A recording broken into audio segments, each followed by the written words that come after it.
기념관이나 미술관에 가보게 되어지면은 그 입구에 조형물을 세우는 것을 볼 수가 있습니다. 그 기념관이 추구하는 면을 조형물에 표현해 놓은 것입니다. 또 작가의 사상이 담겨져 있는 조형물도 있습니다. 어떤 조형물들을 보면은 이것이 어떤 의미인가를 잘 이해할 수 있는 조형물이 있는가 하면은 어떤 조형물들은 보게 되어지면은 도대체 이것은 무슨 의미가 있을까라고 알지 못하는 조형물들도 있습니다. 그런 조형물들은 만든 작가가 설명해 주거나 그 의미를 알고 있는 사람이 설명해 주면은 이런 뜻이구나 라고 생각이 되어지지요. 그리고 어떤 조형물들은 그 조형물들이 형편이 없거나 이상하게 생겨서 왜 저런 조형물들을 왜 여기다가 놓았지? 라고 의구심을 갖게 되어지는데 어떤 사람이 그 의미를 설명해 주면은 그 조형물이 새롭게 느껴지게 되어집니다. 기독교를 상징하는 것이 십자가입니다. 그래서 교회의 종탑에 보면은 다 십자가를 세워 놓았고 또 교회에 가서 보면은 십자가를 다 걸어 놓았지요. 십자가는 교회를 상징하는 것이기 때문에 다 세워놓고 걸어 놓습니다. 십자가는 라틴어로 형틀, 고문대라고 하는 뜻을 가지고 있습니다.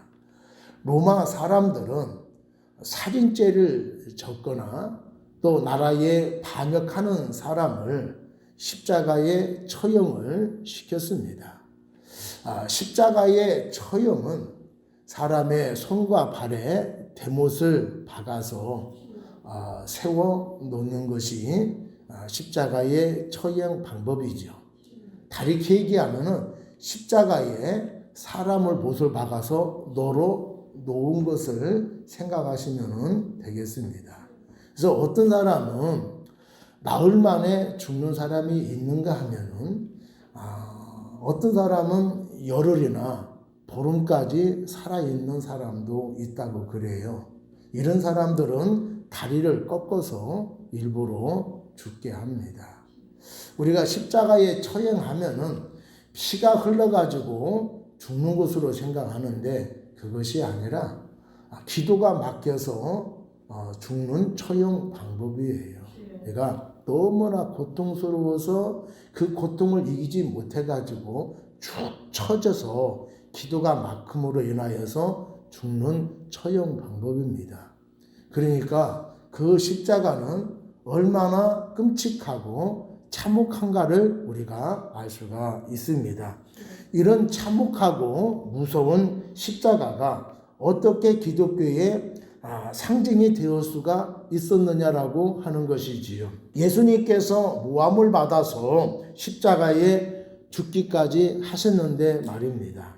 그것은 기독교만이 가질 수 있는 엄청난 비밀이 담겨져 있기 때문에 그렇습니다.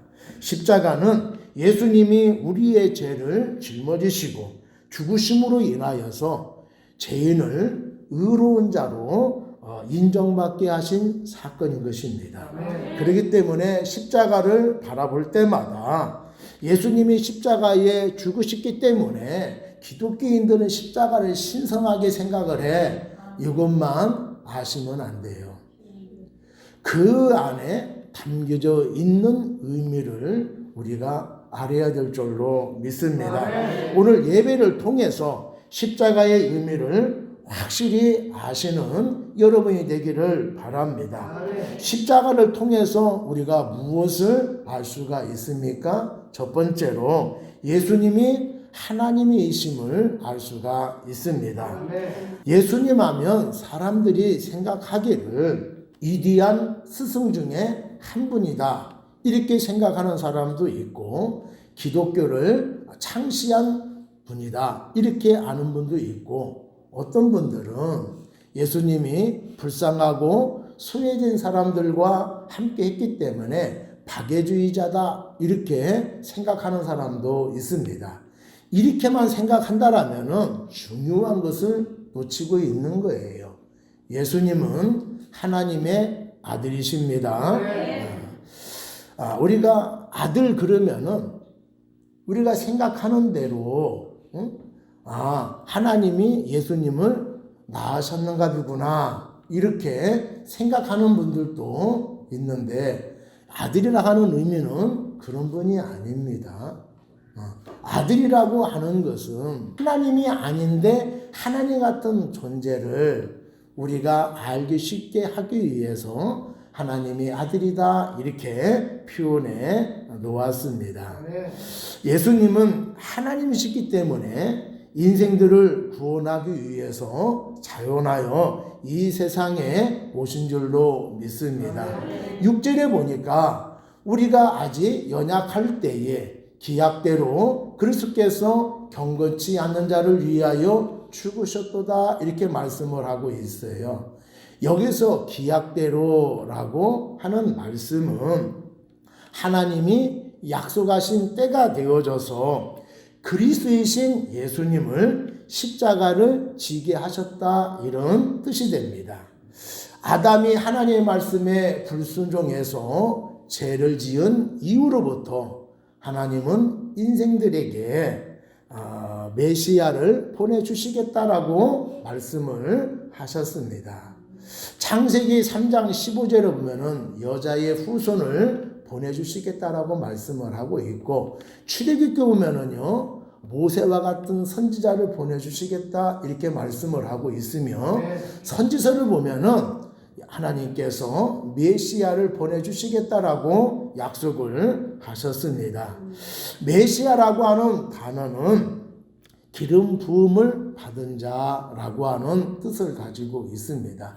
이것을 쉽게 우리가 표현을 하면은 인류의 죄를 속죄하기 위해서 하나님께서 특별하게 구별해 놓으신 존재다라고 하는 뜻을 가지고 있는 것입니다.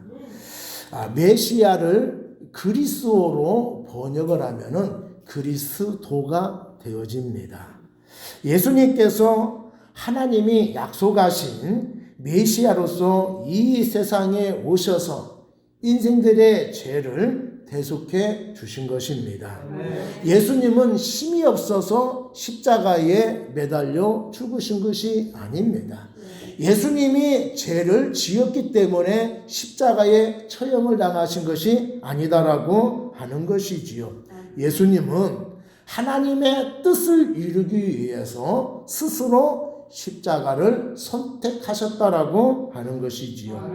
이런 걸 보면은 예수님이 십자가에서 죽으신 것은 죄를 지은 인생들을 위해서 하나님께서 예정에 놓으신 사건이다라고 하는 것을 알 수가 있습니다.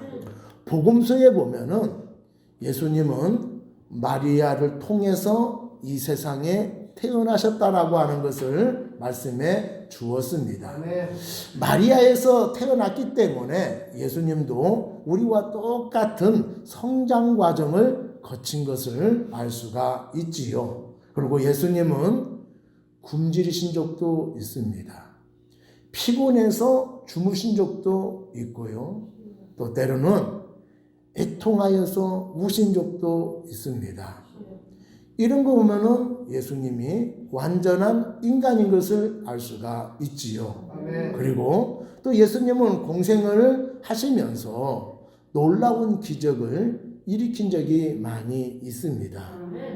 사람들의 질병을 치유하여 주시고 문제를 해결해 주셨지요. 이렇게 기적을 행하신 것은 예수님이 얼마나 많은 능력을 갖고 있는가를 과시하기 위해서 보여준 것이 아니라 그런 기적을 통해서 내가 바로 하나님의 아들이다 라고 하는 것을 보여주셨다라고 하는 것이죠. 그래서 어떤 사람들은 성남 파도를 잔잔케 하시는 것을 보면서 예수님을 하나님의 아들이다라고 고백을 했습니다. 또 예수님을 십자가에 처형시켰던 그 담당했던 로마의 백부장은 예수님이 돌아가실 때에 성전의 휘장이 찢어졌고 또 지진이 났고 바위가 깨지는 상황을 보면서 두려워하면서 이 사람은 참으로 하나님의 아들이었다라고 고백을 했습니다. 예수님을 통해서 나타난 여러 가지의 기적들을 통해서 사람들은 예수님이 하나님의 아들이심을 고백했던 것이지요. 인류의 죄를 퇴속하기 위해서는 두 가지가 충족이 되어야 됩니다. 하나는 예수님이 인간이 되셔야 한다라고 하는 것이지요. 인간의 죄는 죄가 없는 인간만이 감당할 수가 있습니다. 예수님께서 죄가 없는 인간이 되기 위해서 마리아의 태 속에서 태어날 수밖에 없었다라고 하는 것이지요. 이것이 마리아의 동정녀 탄생의 비밀이라고 하는 것을 여러분들 아셔야 됩니다. 아멘. 예수님은 우리와 똑같은 인간인데 하나가 달라요. 그게 뭐냐면은 죄가 없습니다. 아멘. 왜 죄가 없습니까? 동정녀 마리아 폐에서 태어나셨기 때문에 그래요. 사랑과의 관계 속에서 태어난 모든 사람들은 다 원죄를 가지고 있습니다. 원죄가 없는 인간이 되기 위해서 예수님은 동정녀 마리아의 태 속에서 태어나게 되셨다라고 하는 것이죠. 그리고 예수님은 하나님이 되셔야 했습니다. 왜냐하면은 죄를 가진 사람이 한 사람이면은 그냥 깨끗하게 사람이 죽으면은 해결이 되어지는 거예요. 근데 우리가 이 지구상에 수많은 사람들이 살고 있습니다. 이 모든 사람들을 한꺼번에 죄를 해결하기 위해서는 그만한 가치가 죽어야 된다라고 하는 거예요. 근데 이 세상에 수많은 사람들과 똑같은 가치를 가지고 있는 존재가 누구냐라고 하는 거예요. 하나님밖에 없습니다. 아멘. 그래서 하나님이신 예수님이 십자가에 달려 죽으셨다라고 하는 것이지요. 이런 걸 우리가 보게 되어지면은 예수님은 완전한 사람인 동시에 완전한 하나님이라고 하는 것을 우리가 알 수가 있습니다. 이것을 어느 하나를 우리가 부정하게 되어지면은 이단이 되어지는 거예요. 왜 그러냐면은 하나를 부정하게 되어지면은 예수님은 구원자가 될 수가 없기 때문에 그렇습니다. 예수님이 하나님이 아니면은 예수님은 구원자가 될 수가 없고 예수님이 죄가 없는 인간이 되지 않고는 구원자가 될 수가 없다라고 하는 거예요. 예수님의 나이에 구원자이심을 우리는 믿습니다. 두 번째로 십자가를 바라볼 때마다 내가 얼마나 큰 죄인인가를 알게 되어집니다. 십자가를 바라볼 때마다 예수님의 죽으심만 생각한다라면 아주 중요한 것을 빼먹는 것입니다. 십자가를 통해서 죄로 망가진 내 모습을 보아야 될 줄로 믿습니다.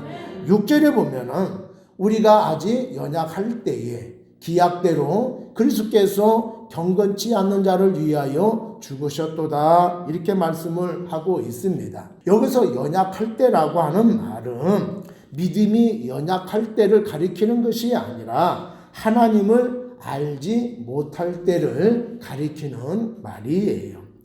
하나님의 도우심을 받을 수 없을 정도로 죄인이었고 우리 스스로 노력해서 구원받을 수 없는 상태에 놓여 있다라고 하는 뜻입니다. 그래서 바울이 우리가 아직 연약할 때라고 하는 말을 쓴 것은 하나님의 사랑과 예수 그리스도의 대속의 은혜를 받을 만한 자격과 가치가 전혀 없는 존재라고 하는 것을 강조하기 위해서 사용하는 말입니다. 우리들이 그만큼 하나님 앞에 큰 죄를 지은 사람이다, 이런 뜻이 되어지는 것입니다. 사람들은 하나님을 믿지 않는 것이 얼마나 큰 죄인인지를 잘 알지 못합니다.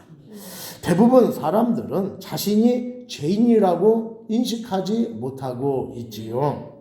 내가 훌륭한 사람은 아닐지라도 나쁜 사람, 죄인이라고는 생각하지 않습니다. 간혹 가다가 내가 잘못도 하고 미움받을 짓은 할지라도 내가 죄인이라고는 생각하지 않지요. 다른 사람과 비교해 볼 때에 내가 도덕적으로 조금 문제가 있는 사람인지는 모르지만은 죄인이라고는 생각하지 않는다라고 하는 것이지요. 그런데 우리가 하나님을 인격적으로 만나면 내가 죄인인 줄로 깨닫게 되어집니다. 내가 하나님이 보시기에 얼마나 중한 죄를 지었는지 비로소 깨닫게 되어지는 것입니다. 부활하신 예수님을 만나면은 십자가에 달리신 예수님께서 내 죄로 말미암아 고통을 당하시고 죽은 것을 알게 되어지는 것이지요. 이사야 선지자는 예수님께서 왜 고통을 당해야만 하는가를 아주 자세하게 설명해 주었습니다. 이사야서 53장 5절에 보면은 그가 찔림은 우리의 허물을 인함이요 그가 상함은 우리의 죄악 때문이라. 그가 징계를 받음으로 우리가 평화를 누리고 그가 채찍에 맞음으로 우리가 나음을 받았도다, 이렇게 말씀해 주었습니다. 그런데 이 말씀을 공동적 번역에 보면은 우리가 아주 쉽게 알 수가 있고 더 가슴에 와닿도록 번역해 놓았습니다. 그를 찌른 것은 우리의 반역죄요. 그를 으스러뜨린 것은 우리의 악행이었다. 그 몸에 채찍을 맞음으로 우리를 성하게 해 주었고 그 몸에 상처를 입음으로 우리의 병을 고쳐 주었구나, 이렇게 번역해 놓았습니다. 우리가 하나님께 반역을 했기 때문에 예수님이 십자가에 죽으신 것을 우리가 알 수가 있습니다. 머리로 지은 죄 때문에 예수님은 머리에 과시관을 쓰셨고 우리가 손발로 지은 죄 때문에 예수님께서 손과 발의 대못을 받으셨다라고 하는 것이죠. 우리가 마음속으로 짓는 죄 때문에 예수님은 대창으로 배를 찔림을 받게 되어졌다라고 하는 것이지요. 우리가 십자가를 바라볼 때마다 내가 하나님을 하나님으로 인정하지 않고 내 마음대로 사는 결과가 바로 이런 것이구나 라고 하는 것을 깨달아야 될 줄로 믿습니다. 하나님의 주권을 인정하지 않는 것이 가장 큰 죄인 줄로 믿습니다. 하나님의 말씀에 순종하지 않고 자기 멋대로 사는 것이 하나님께 가장 큰 죄라는 사실을 우리가 깨달아야 될 줄로 믿습니다. 여러분, 부모님은 나를 낳아주시고 나를 길러 주셨기 때문에 부모님의 권위를 인정하고 부모님의 말씀에 순종하며 살아야 되지요. 부모님이 어떠하든지 간에 자식은 부모님께 효도하며 살아야 됩니다. 그런데 부모를 부모로 인정하지 아니하고 살아간다 한다는 여러분들 그 자식을 어떻게 생각하시겠습니까? 예전에는요 그런 자식을 뭐라고 불렀냐면은 호로자식이라고 그랬어요. 호로자식이라고 하는 말은 오랑캐 자식이라는 말입니다. 이것을 다르게 얘기하면은 인간의 도리를 하지 않는 자식, 인간 같지 않는 자식, 이런 뜻이에요. 자식으로서 부모를 몰라보고 부모의 은공을 모르면은 그거보다 더 큰 죄가 뭐가 있겠습니까? 그 자식이 아무리 유능한 자식이라 하더라도 도저히 용서할 수가 없는 큰 죄라고 하는 것이지요. 하나님은 우리 인생들을 하나님의 형상으로 창조하셨습니다. 우리의 주인이란 얘기예요. 그 하나님을 우리는 주인으로 인정하지 않습니다. 하나님으로 인정하지 않지요. 하나님의 말씀에 순종하지 않고 내 마음대로 살아가고 있다라고 하는 것이지요. 하나님 보실 때에 그보다도 더 큰 죄가 뭐가 있겠느냐라고 하는 거예요. 자기를 창조한 그 하나님을 몰라보고 그 하나님의 말씀에 순종하지 못하고 제멋대로 살아가고 있는 인생들을 볼 때에 그보다 더 큰 죄가 어디에 있느냐라고 하는 것입니다. 여러분, 나는 나름대로 잘 살고 있다라고 생각하고 살아왔는데 어느 날 십자가를 바라보게 되어졌을 때에 진정한 내 모습이 보이기 시작하는 것입니다. 우리가 거울을 보면은 현재의 내 몸의 상태를 알 수가 있어요. 내가 어디가 더러운지, 어떤 모습으로 내가 바뀌어야 되는지 우리가 잘 알 수가 있습니다. 우리의 내면의 모습을 보기 위해서는 우리가 다 십자가 앞에 서야 됩니다. 십자가 앞에 서면은 어떤 사람이라 하더라도 자신의 내면의 모습을 보게 되어지는 거예요. 내가 하나님 앞에 얼마나 부패한 인간인지, 내가 하나님 앞에 얼마나 큰 죄를 지은 사람인지 그 십자가를 통해서 내가 깨달을 수가 있다라고 하는 것이지요. 우리가 하나님을 인격적으로 만나게 되어지면은 우상을 섬겼던 신앙이 하나님을 섬기는 신앙으로 바뀌어지게 되어집니다. 내가 부활의 주님을 만나게 되어지면은 이기적인 마음이 이타적인 마음으로 바뀌어지게 되어질 줄로 믿습니다. 내가 부활의 주님을 만나게 되어지면은 멸망의 길로 나가는 죄인이 복된 길로 생명의 길로 나가는 의로운 사람이 되어질 줄로 믿습니다.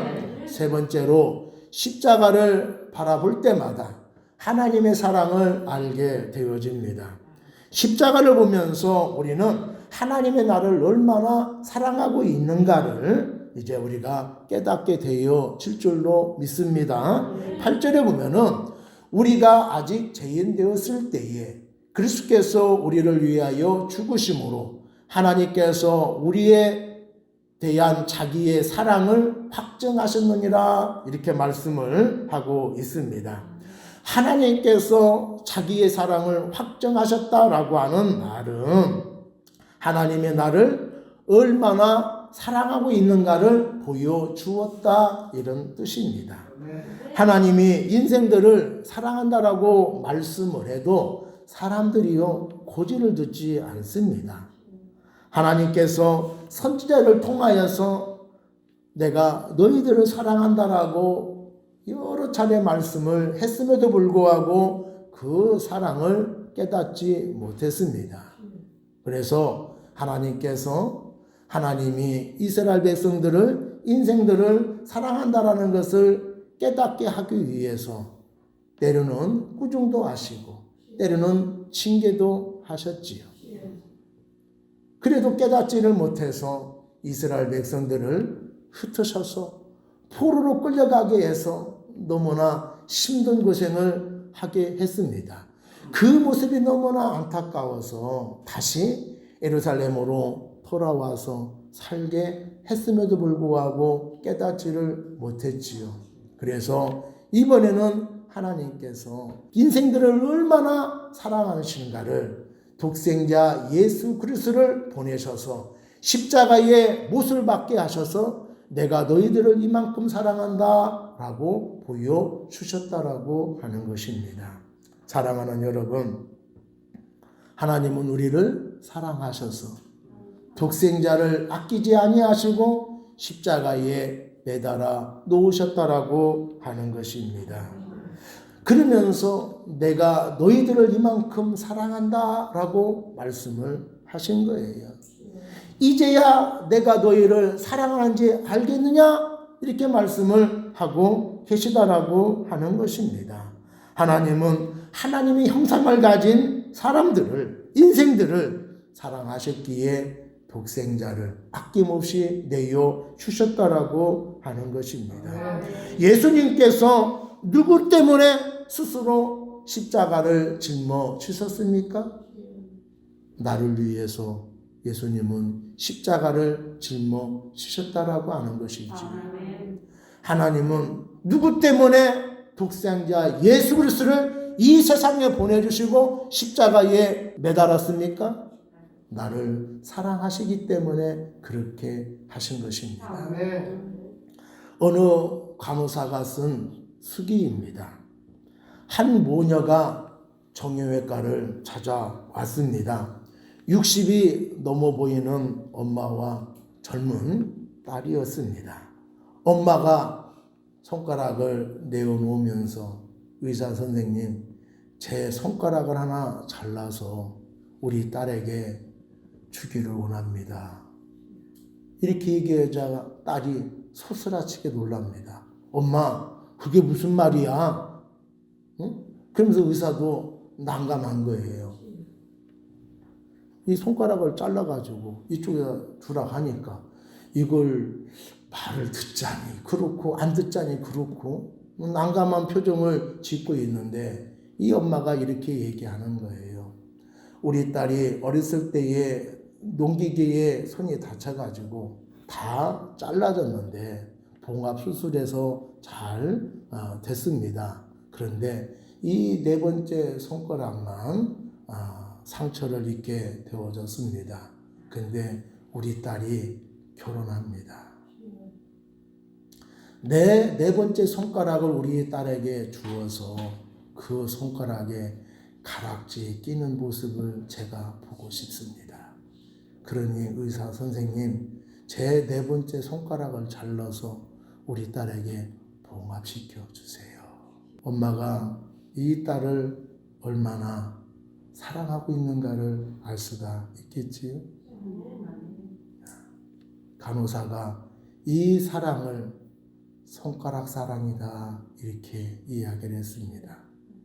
그분이 이 손가락 사랑을 보면서 거룩하신 예수 그리스도의 그 사랑을 생각하게 되어졌다라고 하는 것이죠. 손가락 하나를 내어 주는 것도 이 정도인데 온몸을 다 내어주신 예수님의 사랑은 얼마나 크고 위대하냐라고 하는 것입니다.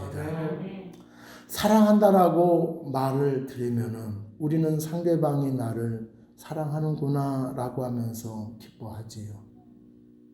그런데 어떤 때는 사랑한다는 말을 하지 않아도 그의 행동을 보면은요, 그 사람의 사랑의 깊이를 느끼게 되어집니다. 요한일서 4장 10절에 보면은 사랑은 여기 있으니 우리가 하나님을 사랑한 것이 아니요 오직 하나님이 우리를 사랑하사 우리 죄를 위하여 화목제물로 그 아들을 보내셨음이니라라고 말씀을 하셨습니다. 하나님은 나를 너무나 사랑하셨기 때문에 독생자 예수를 십자가에 내어 주셨습니다. 나를 죄 가운데 건져내기 위해서 십자가에 죽게 하셨다라고 하는 것이지요. 하나님이 원하는 삶을 살게 하기 위해서, 잘못된 인생을 바로 잡게 하기 위해서, 복된 삶을 살기 위해서 엄청난 대가를 지불하셨다라고 하는 것이지요. 이것이 나를 향하신 하나님의 사랑이다라고 하는 것입니다. 이보다 더 하나님의 사랑을 표현할 수 있는 것이 뭐가 있겠습니까? 자, 이 십자가를 바라보라. 내가 너를 이만큼 사랑하고 있지 않느냐라고 우리에게 말씀하고 있습니다. 내가 너를 사랑하는 것을 믿지 못하겠느냐? 그렇다면 이 십자가를 바라보라. 이 십자가를 바라볼 때에 내가 너를 이만큼 사랑해서 독생자 예수 그리스도를 아끼지 아니하고 십자가에 매달았다라고 우리에게 말씀을 하고 있는 것입니다. 아멘. 사랑하는 여러분, 나같이 별별 없는 사람을 사랑하셔서 소중하신 예수님을 십자가에 매달았습니다. 이 십자가를 바라볼 때마다 하나님이 나를 사랑하시는구나. 이 세상의 어떤 사람보다도 나를 사랑하시는구나 라고 하는 사실을 깨달을 수 있는 저와 여러분 되기를 바랍니다. 아멘. 네 번째로 십자가를 바라볼 때마다 내가 얼마나 귀한 존재인가를 알게 됩니다. 6절에 보면은 우리가 아직 연약할 때의 기약대로 그리스도께서 경건치 않는 자를 위하여 죽으셨도다라고 말씀을 하셨고, 8절에 보면은 우리가 아직 죄인 되었을 때에 그리스도께서 우리를 위하여 죽으심으로 하나님께서 우리에 대한 자기의 사랑을 확정하셨느니라 이렇게 말씀을 하셨습니다. 하나님께서 언제 우리를 위해서 십자가에서 죽으셨다라고 말씀을 하고 있습니까? 아직 우리가 연약할 때에, 경건하지 않을 때에, 우리가 아직 죄인 될 때에 십자가에 죽으셨다라고 말씀을 하고 있습니다. 이 말씀은 우리가 도덕적으로나 의롭거나 선하지 않는 사람일 뿐만 아니라 예수님을 믿고 구원받기 전에 죄인된 상태를 말하고 있는 것입니다. 우리들은 하나님을 거부하고 하나님께서 말씀하신 것을 따르지 않을 정도로 가치 없는 그런 존재들이었어요. 우리가 쓸만할 때에, 우리가 하나님을 믿을 때에 하나님께서 우리를 사랑하셔서 십자가에 돌아가신 것이 아니라 우리가 하나님을 하나님으로 인정하지 않을 때에, 하나님 말씀에 순종하지 않고 내 마음대로 그냥 살 때에 우리를 사랑하셔서 예수님을 십자가에 못을 박았다라고 말씀을 하고 있습니다. 하나님께서 가장 중요하게 여기시는 것이 무엇인지 아십니까? 바로 예수님이에요. 우리가 예수님을 뭐라고 하냐면은 독생자라고 합니다. 독생자. 독생자가 뭔지 아시죠? 독자라는 뜻이에요. 독자. 할아버지 할머니는요, 독자를 얼마나 귀하게 여기는지 몰라요. 당신들의 목숨보다도 더 귀하게 여겨요. 그들의 인생 속에 가장 소중한 것이 누구냐? 독자예요. 독자. 우리가 알기 쉽게 표현하기 위해서 하나님도 하나님이 가장 소중하게 여기시는 이 예수님을 독생자다 이렇게 표현을 하신 겁니다. 그래서 독생자라고 하는 표현은 하나님이 가장 소중하게 여기시는 존재 이런 뜻이에요. 그런 존재를, 하나님께서 가장 소중하게 여기시는 존재를 나를 위해서 십자가에 내어 주셨다라고 하는 것입니다. 십자가에 못을 받게 해서 그 예수님을 값을 치르고 나를 죄악 가운데 사셨다라고 하는 거예요. 그러면은 내가 하나님 앞에 얼마나 귀한 존재이겠습니까? 아멘. 나는 얼마만치의 가치가 있는 거예요? 예수님만큼 가치가 있는 존재예요. 아멘. 우리는 세상 사람들이 나를 하잘것없는 사람 이 여길 수도 있어요. 또 나는 내가 가진 것이 없기 때문에 우리의 환경을 보면서 나는 별별 없는 사람 이렇게 생각할 수 있습니다. 그런데 하나님은 그런 나를 누구처럼 여기시는 거예요? 예수님처럼 여기시는 거예요. 예수님처럼 소중하게 여기는 존재가 바로 나라고 하는 것입니다. 아멘. 우리는 나를 누가 무시하거나 없인 여기면요, 그거보다 화난 게 없어요. 누군가가 나를 무시하면은 화를 내면서 우리는 내 스스로 나를 무시합니다. 내가 무엇을 하겠어? 나 같은 인간이 가진 것도 없는데 이런 허물도 있는데 내가 무엇을 하겠어? 그러면서 스스로 자기를요 낮춰요. 그런 모습을 하나님이 보실 때 얼마나 안타깝게 생각하시겠습니까?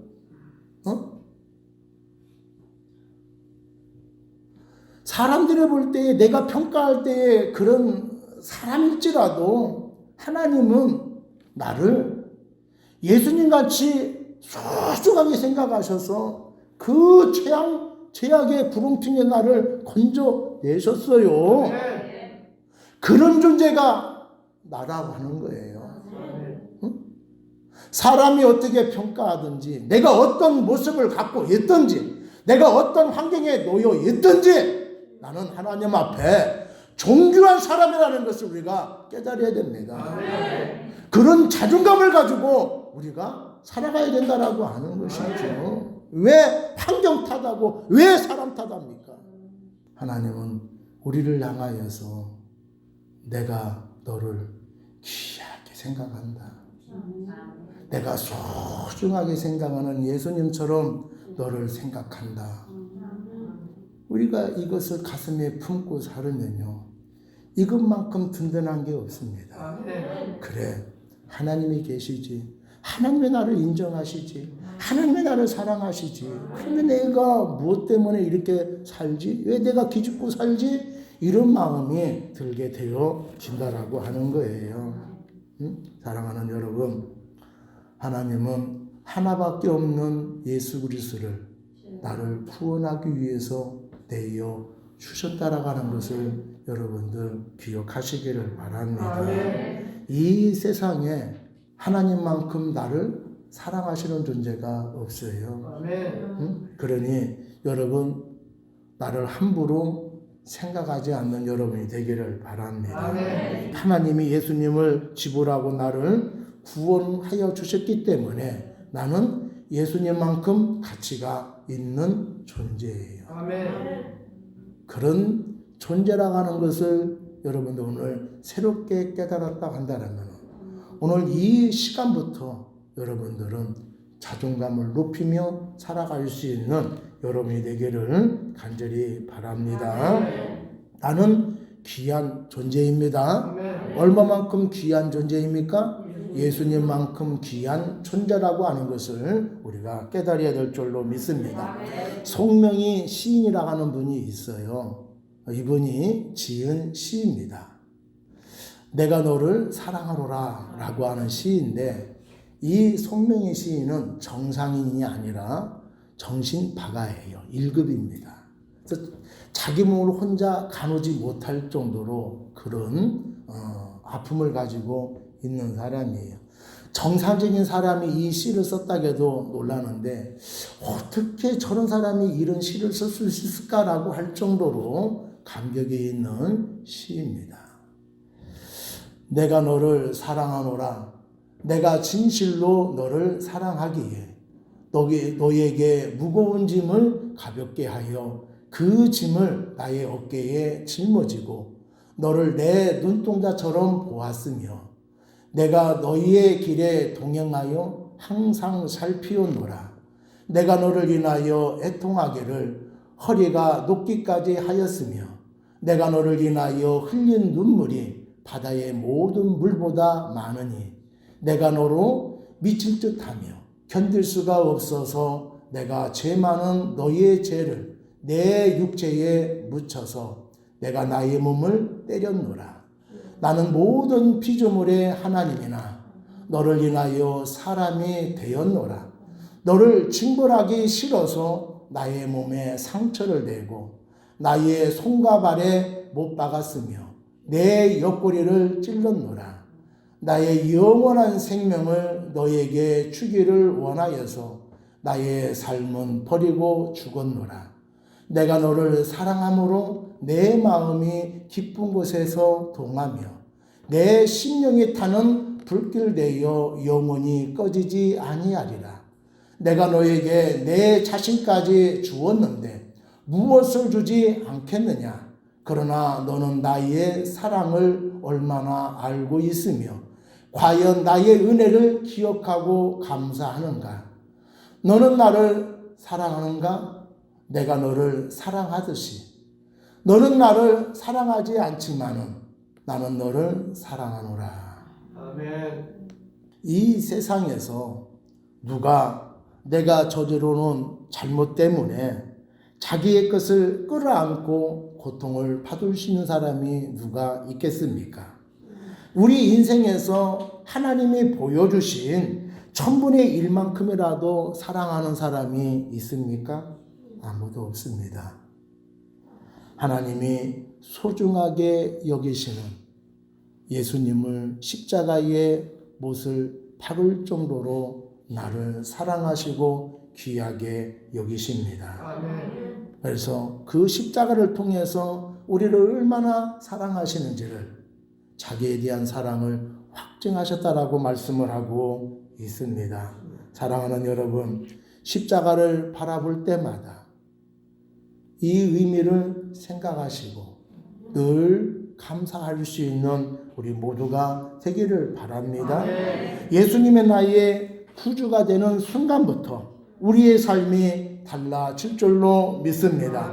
나를 위하여 십자가를 지신 그 예수님을 신뢰하고 모든 인생의 짐을 맡길 수 있는 우리 모두가 되기를 바랍니다.